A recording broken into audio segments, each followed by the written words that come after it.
రేవంత్ రెడ్డి తనుగా ఇంకొక సమస్య కొని తెచ్చుకున్నాడు. హైడ్రా అనేది హిట్లర్తో ముడిపడిన పేరు, హిట్లర్ యొక్క దళానికి ఆ పేరు హైడ్రా, టీం పేరు.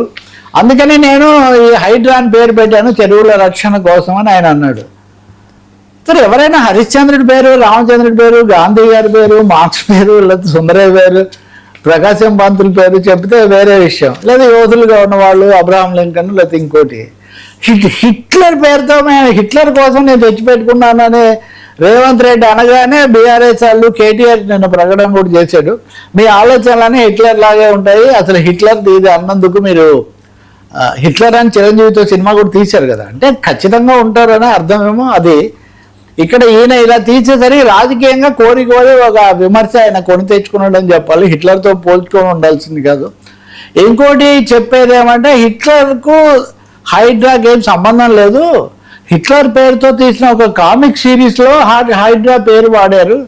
రేవంత్ రెడ్డి పొరపాటు పడ్డారు, ఆ కామిక్ సిరీస్ చూసి అదేదో నిజంగా చరిత్రలో హిట్లర్తో ముడిపడి ఉందని అనుకున్నారు. ఏదైనా హిట్లర్ను ఇక్కడ రేవంత్ రెడ్డి చేసిన తమాషాలు అవి చమత్కారం ఏమంటే, చాలామంది ఆర్ఎస్ఎస్ భావజాలము, నయా ఫ్యాసిజము, లేదా హిట్లర్ తరహా అని విమర్శలు చేస్తూ ఉంటారు సైద్ధాంతికంగా. లౌకికవాదులు అనండి, వామపక్షవాదులు అనండి, కాంగ్రెస్ కూడా విమర్శ చేస్తుంటుంది. ఇక రేవంత్ రెడ్డి గారు హిట్లర్ను తన దగ్గర తెచ్చి కూర్చోబెట్టుకోవడంతో రాజకీయాల్లో మనం మాట్లాడేటప్పుడు జాగ్రత్తగా మాట్లాడకపోతే, ఆలోచనలు సంయమనం పాటించకపోతే ఎలా ఉంటుందంటానికి ఇది ఒక ఉదాహరణగా ఉంటుంది. మరి ఆ హిట్లర్ పాయింట్ మీద ఏమైనా వివరణ ఇస్తారా?